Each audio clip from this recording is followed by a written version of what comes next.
नमस्कार, news one India देख रहे हैं आप। आपके साथ मैं हूं ऋतु।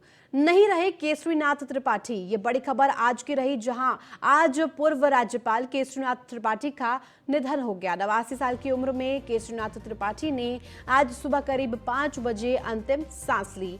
वहीं उन्हें श्रद्धांजलि देने के लिए प्रदेश के मुखिया सीएम योगी आदित्यनाथ भी पहुंचे और केसरीनाथ त्रिपाठी को श्रद्धांजलि दी, जिसके बाद उन्होंने कहा कि निधन से एक युग का अंत हो गया है। जीवन भर एक खास विचारधारा के प्रति उनकी प्रतिबद्धता बनी रही। पार्टी ने उन्हें जो दायित्व सौंपा उसका उन्होंने सफलतापूर्वक निर्वहन किया।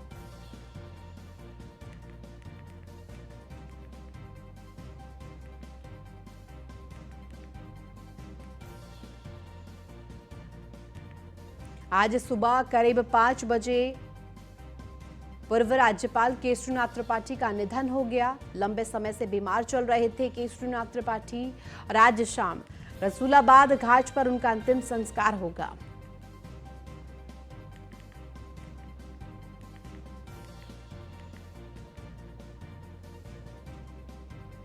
नवासी साल की उम्र में केसरीनाथ त्रिपाठी का निधन हुआ।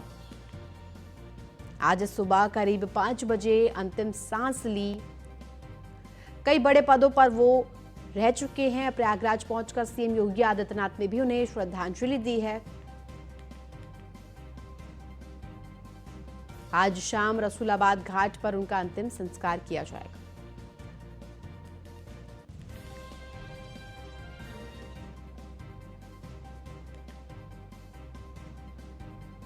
नवासी साल की उम्र में उन्होंने अंतिम सांस ली। तो चलिए आपको केसरीनाथ त्रिपाठी का सियासी सफर बताते हैं, किस तरह से उनका सियासी सफर रहा है। केसरीनाथ त्रिपाठी का जन्म 10 नवंबर 1934 में हुआ और ये एक अच्छे भारतीय राजनीतिक के रूप में बताए जाते हैं। जुलाई 2014 से जुलाई 2019 तक पश्चिम बंगाल के राज्यपाल के रूप में कार्यभार संभाला था। राज्यपाल के तौर पर अपनी सेवाएं दी थी और साथ ही अगर हम बता दें तो बिहार, मेघालय, मिजोरम के राज्यपाल के रूप में भी छोटे कार्यकाल के लिए अतिरिक्त प्रभार दिया गया था। और खास तौर पर बता दें कि केसरीनाथ त्रिपाठी भारतीय जनता पार्टी के सदस्य भी थे। वे 3 बार उत्तर प्रदेश विधानसभा के अध्यक्ष रह चुके हैं और बीजेपी की उत्तर प्रदेश इकाई के अध्यक्ष भी रह चुके हैं।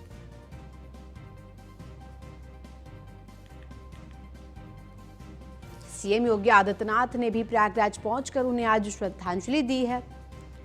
सुबह करीब 5 बजे उनका निधन हो गया। केसरीनाथ त्रिपाठी, जिनका 89 साल की उम्र में निधन हो गया। विचारवान वरिष्ठ कार्यकर्ता थे। जिस भी दायित्व को पार्टी ने उन्हें सौंपा उसका सफलतापूर्वक निर्वहन उन्होंने किया। एक विचारधारा के प्रति उनकी प्रतिबद्धता, समाज के प्रत्येक तबके को साथ लेकर चलने की सामर्थ्य, एक उत्कृष्ट अधिवक्ता, संविधानविद, भारतीय जनता पार्टी के प्रदेश अध्यक्ष या विधानसभा के अध्यक्ष और एक राज्यपाल के रूप में सभी दायित्वों का उन्होंने कुशलतापूर्वक निर्वहन किया। विचारवान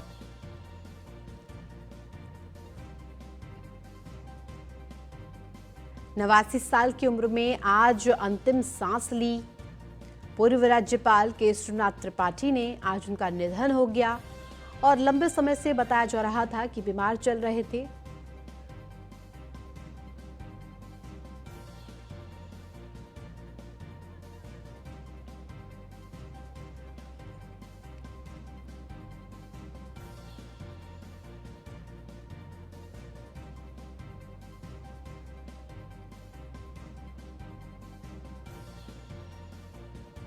तो चलिए अब आपको दिखाते हैं प्रतिक्रियाएं कि उनके निधन पर क्या क्या प्रतिक्रियाएं सामने आई। पूर्व राज्यपाल केसरीनाथ त्रिपाठी के निधन पर प्रधानमंत्री नरेंद्र मोदी ने भी जताया है दुख, और बता दें कि उन्होंने लिखा अपने ट्वीट में कि श्री केसरीनाथ त्रिपाठी जी अपनी सेवा और बुद्धिमत्ता के लिए उनका सम्मान किया जाता था। संवैधानिक मामलों में जानकार थे। यूपी में बीजेपी को मजबूत करने में उनकी महत्वपूर्ण भूमिका रही और उन्होंने राज्य के विकास के लिए कठिन मेहनत भी की है।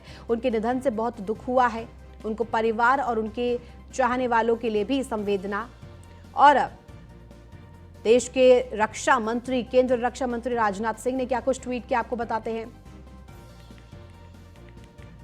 पश्चिम बंगाल के पूर्व राज्यपाल श्री केसरीनाथ त्रिपाठी जी का आज एक लंबा सार्वजनिक जीवन रहा। इस दौरान उन्होंने ये कहा कि बड़ा महत्वपूर्ण योगदान भी उनका रहा। उनकी सहजता, सरलता और विद्वत्ता से सभी प्रभावित हैं और उनके निधन से मुझे गहरी वेदना हुई है।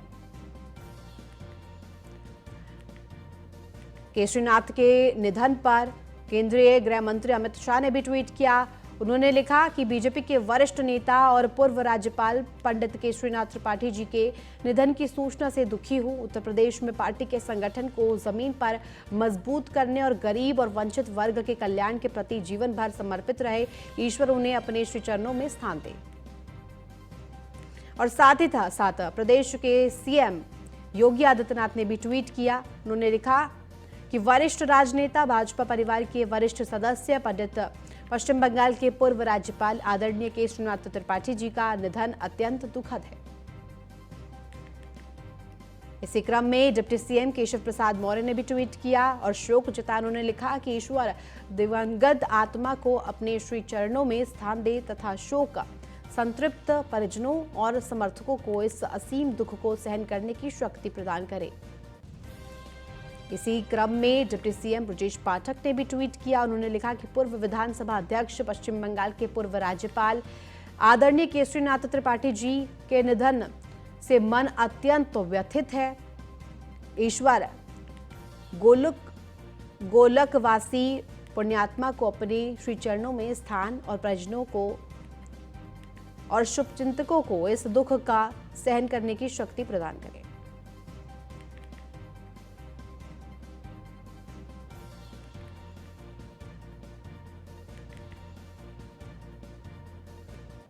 अगली बड़ी खबर का रुख करते हैं। लखनऊ में सोशल मीडिया विवाद और बढ़ गया है। मीडिया सेल के एडमिन मनीष अग्रवाल गिरफ्तार कर लिए गए। आपको बता दें कि अभद्र टिप्पणी करने के लिए अब ट्विटर संचालक को गिरफ्तार किया गया है। गिरफ्तारी के विरोध में अखिलेश यादव डीजीपी मुख्यालय पहुंचे और आपको बता दें कि अखिलेश यादव अचानक से डीजीपी मुख्यालय पहुंच गए और विरोध करते हुए सपा के नेता दिखाई दिए। डीजीपी मुख्यालय में अखिलेश की एंट्री से हड़कंप मच गया। सपा कार्यकर्ताओं ने पुलिस बैरिकेडिंग भी तोड़ डाली। जोरदार हंगामे में सड़क पर बैठे सपा कार्यकर्ता विरोध प्रदर्शन करते हुए दिखाई दिए। पिछले एक महीने से सोशल मीडिया पर विवाद चल रहा था और ट्विटर की लड़ाई अब जमीन पर उतर गई है।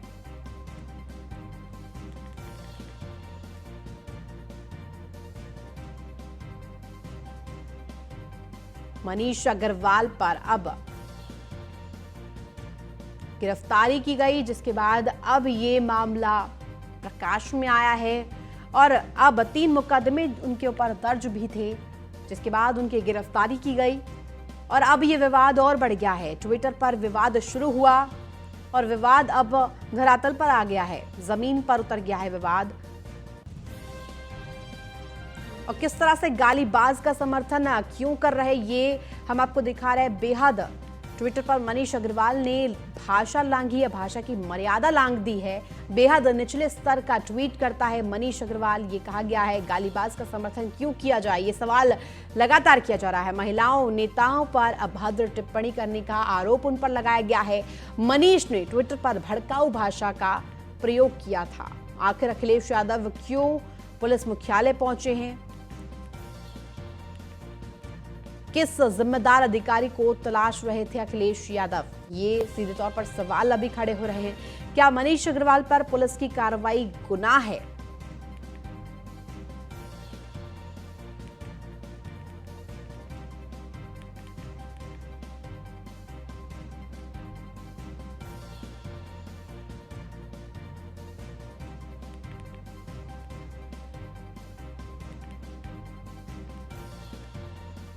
महिलाओं और नेताओं पर अभद्र टिप्पणी करने का उन पर आरोप लगाया गया है और जिसके बाद मनीष अग्रवाल को गिरफ्तार किया गया और गिरफ्तारी के बाद अखिलेश यादव वहां पहुंचे। किस जिम्मेदार अधिकारी को तलाश रहे थे अखिलेश यादव, ये सीधे तौर पर सवाल खड़े हो रहे हैं। क्या मनीष अग्रवाल पर पुलिस की कार्रवाई गुनाह बताया जाए?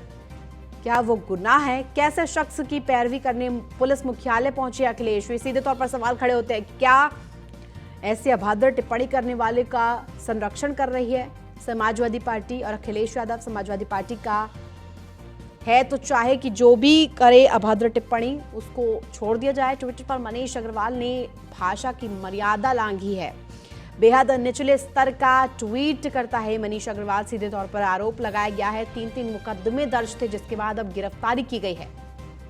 मनीष ने ट्विटर पर भड़काऊ भाषा का इस्तेमाल किया था। भड़काऊ भाषा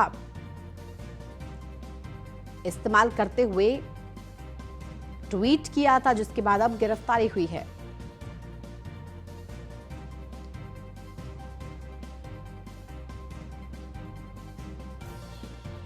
कैसे शख्स की पैरवी लेकर पुलिस मुख्यालय पहुंचे हैं अखिलेश यादव?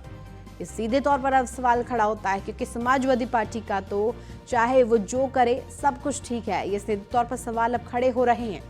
समाजवादी पार्टी के ट्विटर संचालक को गिरफ्तार किया गया है। ये पूरा मामला तब प्रकाश में आया जब अभद्र टिप्पणी की गई, अभद्र ट्वीट किया गया और 3 मुकदमों के बाद गिरफ्तारी की गई,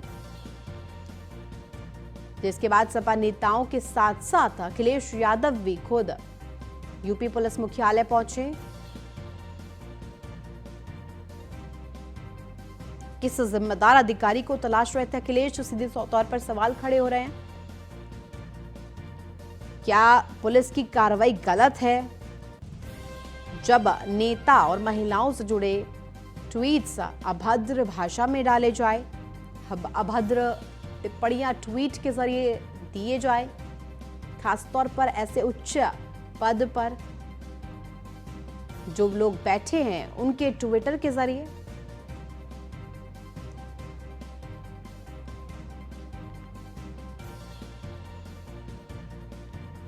महिलाओं नेताओं पर भी अभद्र टिप्पणी करने का पहले भी आरोप लग चुका है और अब मनीष ने ट्विटर पर भड़काऊ भाषा का इस्तेमाल किया था, भड़काऊ भाषा का प्रयोग किया था, जिसके बाद अब ये बड़ी कार्रवाई की गई। लखनऊ से इस वक्त की बड़ी खबर आपको बता रहे हैं। न्यूज़ 1 इंडिया ने सबसे पहले इस खबर को आप तक पहुंचाया। क्या मनीष अग्रवाल की जो कार्रवाई है, मनीष अग्रवाल पर जो कार्रवाई हुई है वो गुनाह है, क्या गलत है? कैसा शख्स की पैरवी लेकर के पुलिस मुख्यालय पहुंचे अखिलेश यादव?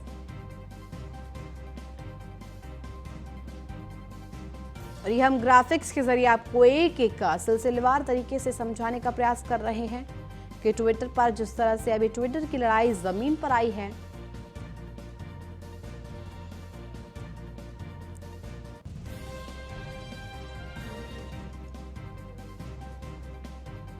महिलाओं नेताओं सभी पर पहले भी भड़काऊ भाषा का इस्तेमाल करने का आरोप लगता आ रहा है। 3 मुकदमे दर्ज हुए जिसके बाद गिरफ्तारी की गई। तमाम सपा के नेता भी वहां पहुंचे। यूपी पुलिस मुख्यालय पहुंचकर उन्होंने विरोध जताया, प्रदर्शन किया कि आखिर बीजेपी की तरफ से लोकतंत्र की हत्या क्यों की जा रही है। तमाम नेता ये बोलते आए कि बीजेपी लोकतंत्र की हत्या कर रही है, बोलने की जो आजादी है उस पर भी रोक लगाने की कोशिश बीजेपी की रही है। समाजवादी पार्टी है तो चाहे वो जो करे सब कुछ ठीक है।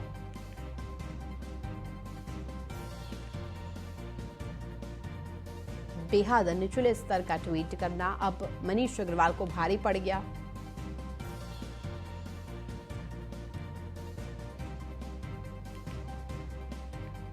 और अभी सोशल मीडिया विवाद अब जमीन पर उतर गया।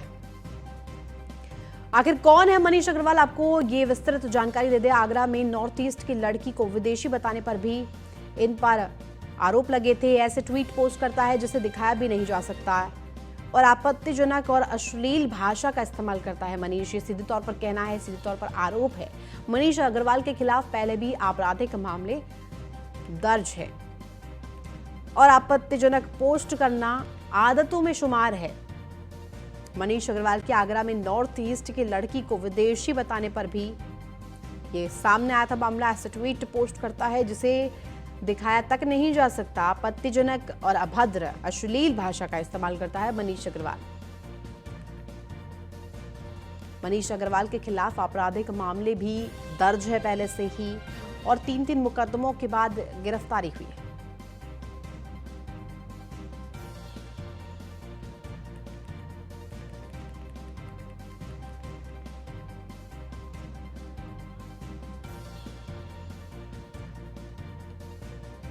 तो चलिए इसी मामले पर हमारे संवाददाता मनीष मिश्रा ने मौके का जायजा लिया। क्या कुछ हुआ आपको दिखाते के समर्थन के बाद जो उनके समर्थक हैं वो देख सकते हैं बैरिकेडिंग को तोड़ते हुए और यहाँ पे आ गए हैं। जो बैरिकेडिंग है उसको तोड़ते हुए अब देखते हुए निकल के आ रहे हैं जो उनके समर्थक हैं। यहाँ बैरिकेडिंग कर दी गई थी, यहाँ रोक दिया गया था। उसके बाद उनके जो समर्थक हैं वो अब बैरिकेडिंग तोड़ के और सीधे अंदर जाने की कोशिश कर रही थी। महिला भी निकलने की कोशिश कर रहे थे। उसके बाद अब इनको डिटेन करने की कोशिश की जा रही है। यहाँ पे बैरिकेडिंग लगा के जो उनके समर्थक थे उनको रोक दिया गया था।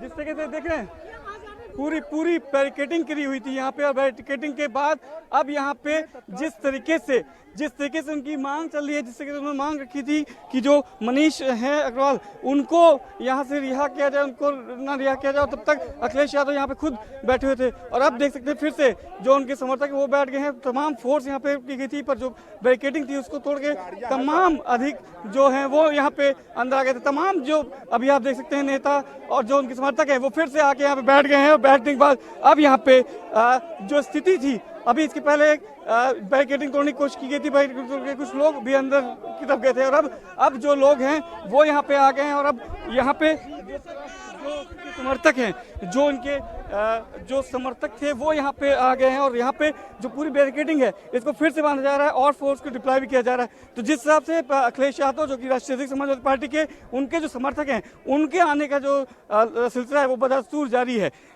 वीडियो जर्नलिस्ट के साथ मनीष मिश्रा, न्यूज़ इंडिया, लखनऊ। के समर्थन के बाद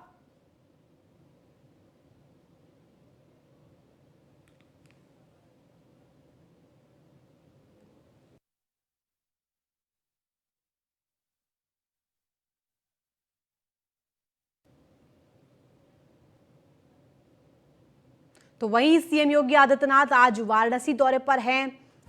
आपको बता दें कि सीएम योगी आदित्यनाथ का आज वाराणसी दौरा है। ये बेहद ही महत्वपूर्ण दौरा बताया जा रहा है क्योंकि थोड़ी ही देर में वाराणसी पहुंच जाएंगे सीएम योगी आदित्यनाथ।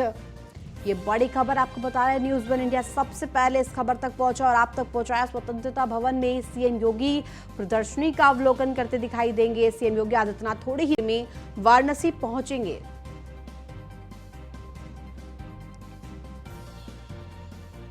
और थोड़ी ही देर में सीएम योगी आदित्यनाथ वाराणसी पहुंच जाएंगे।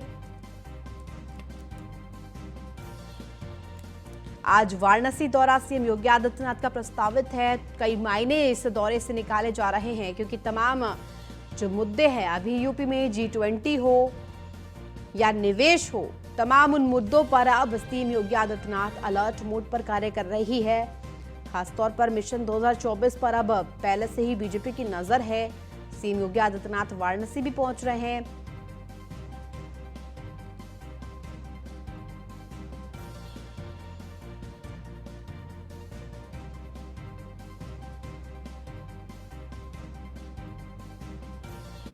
तो वहीं एडीजी प्रशांत कुमार क्या कुछ कह रहे हैं आपको सुनवाते हैं। ये प्रश्न किया गया कि समाजवादी पार्टी मीडिया सेल से जुड़े एक व्यक्ति मनीष जगन अग्रवाल को क्यों पुलिस ने डिटेन किया है। इस संबंध में उन्हें सभी बातें बताई गई कि उपरोक्त व्यक्ति के खिलाफ एक नामजद अभियोग तथा मीडिया सेल के खिलाफ 2 अन्य अभियोग पंजीकृत हैं, जिसकी विस्तृत विवेचना इलेक्ट्रॉनिक फुटप्रिंट तथा सर्विस प्रोवाइडर से सभी सूचनाएं एकत्रित करने के बाद से उसकी गिरफ्तारी की गई है। उनको ये भी जो विभिन्न धाराएं उन अभियोगों की हैं उसके बारे में भी अवगत कराया गया।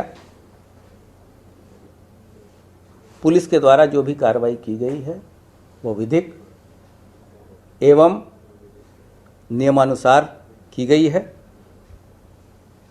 उपरोक्त व्यक्ति के द्वारा समय समय पे मर्यादाओं की सीमा को लांघते हुए भी ट्वीट किए गए हैं। यहाँ तक कि पत्रकार बंधुओं के विरुद्ध भी उसके द्वारा अशोभनीय, अभद्र एवं जातिगत विद्वेष से भी ट्वीट किए गए हैं। लखनऊ पुलिस के द्वारा उपरोक्त व्यक्ति को संबंधित मजिस्ट्रेट के समक्ष पेश किया जाएगा। आगे की कार्रवाई जैसा कोर्ट का निर्देश होगा उस अनुसार अमल में लाई जाएगी। जो विभिन्न धाराएं जिनमें अभियोग पंजीकृत हैं उनमें से कुछ 153A, 295A, 500, 505, 2, 504, 66 IT एक्ट, उसी तरीके से दूसरे अभियोगों में भी 153B, 295A, 298, 420 और IT सेक्शन के विभिन्न धाराओं के अंतर्गत अभियोग पंजीकृत है। इसके अलावा एक अभियोग में 354A की भी धारा लगी हुई है। अब आगे की कार्रवाई माननीय मजिस्ट्रेट के द्वारा जो कार्रवाई होगी उसके बाद ही अमल में लाई जाएगी। इसके उपरांत उनके द्वारा यहाँ उनको चाय पीने का भी ऑफ़र किया गया। उन्होंने चाय पिया और यहाँ से फिर प्रस्थान कर गया। क्या क्या बताया जा रहा है कि क्या शांति की आशंका जो 151 में गिरफ्तारी हुई है? मैंने बताया कि जो नियमानुसार और विधिक कार्रवाई लखनऊ पुलिस। तो फिलहाल इस खास बुलेटिन में बस इतना ही। आप देखते रहिए News 1 India।